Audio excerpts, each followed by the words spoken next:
2 million kina for climate talks in Brazil, while hospitals back home run out of medicine.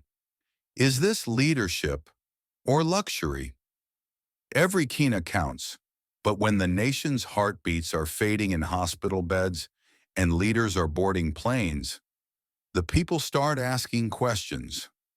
Papua New Guinea is sending a delegation to the COP30 United Nations Climate Change Conference in Brazil this November.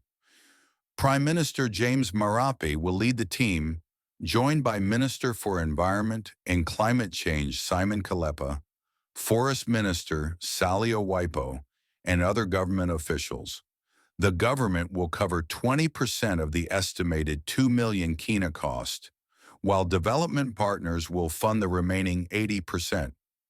Officials say it's not just about attendance, it's about fulfilling international obligations, influencing climate policy, and ensuring PNG's voice is heard among forest nations.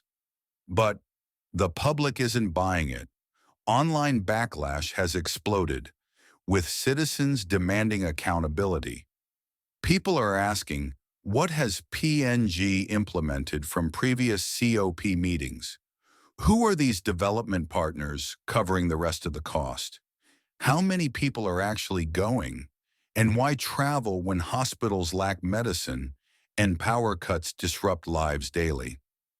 Many see this as another episode of globetrotting at public expense, while essential services crumble. It's a pattern of perception that leadership often looks outward, not inward. Yet let's pause for a moment.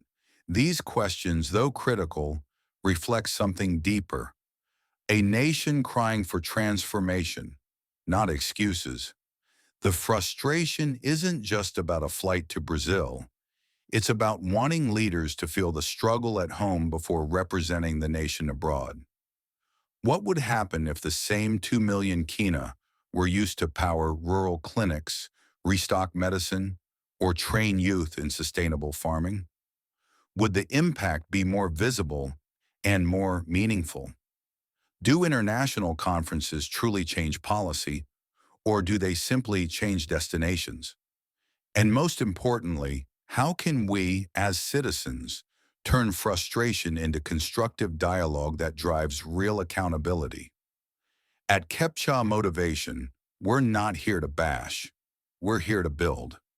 The truth is, change begins when leaders start listening, not when the world starts watching. Every overseas trip should plant seeds of progress back home, not just memories and photo ops. Leadership isn't about being seen at conferences. It's about being felt by the people.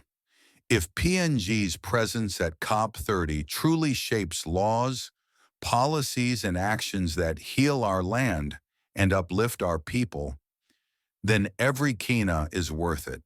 But if not, then it's time to redefine what representation means. You don't need a plane ticket to make an impact. Sometimes change begins right where you stand.